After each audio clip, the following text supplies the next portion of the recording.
என்ன சமையல்னு பார்த்துருமா? சண்டே சமையல் என்னன்னு பார்த்துருமா? வாங்க வாங்க வாங்க வாங்க பாருங்க. சுட சுட சாப்பாடு. இன்றைக்கி நான் ரைஸ் குக்கரில் வைக்கல, பாத்திரத்தில் வச்சேன். அதனால் சாப்பாடு இதில் வச்சுட்டேன், குக்கரில் எடுத்து வச்சுட்டேன். பாருங்கள், சுட சுட சாப்பாடு. நெக்ஸ்ட் என்ன? மீன் குழம்பு. பாருங்கள், மீன் குழம்பு எப்படி இருக்குன்னு பாருங்கள். மாங்காய், மீன் எப்படி இருக்கு பாருங்கள்.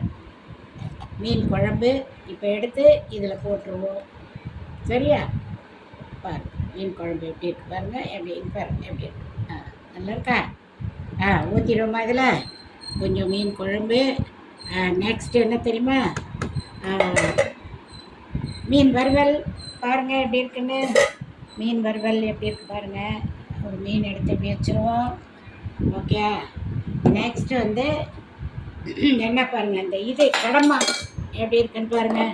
கடம்பா பண்ணணும், கொஞ்சம் வாங்கிட்டு கொஞ்சமாக தான் பண்ணோம். அது எப்படி இருக்குன்னு பாருங்கள். நல்லா இருக்கா கடம்பா? சாப்பிடுவீங்களா நீங்கள்லாம்? கண்டிப்பாக. இது எது என்ன ஒமேகா 3 ஏதோ நிறையா இருக்குது இதுலன்னு சொல்கிறாங்க. இது இறாவுலலாம். அதனால் நெத்திலிலெல்லாம். அதனால் நீங்கள் இதெல்லாம் சாப்பிட்லாம். நெக்ஸ்ட்டு இதை பாருங்கள், தயிர். அவ்வளோதான் இன்றைக்கி சமையல். ஓவர். சண்டே சமையல். நீங்களே எல்லாம் இன்றைக்கி எதாவது நான்வெஜ் தான் சமைச்சு சாப்பிட்ருப்பீங்க. ஓகே, பாய். அடுத்த வீடியோவில் சந்திப்போம்.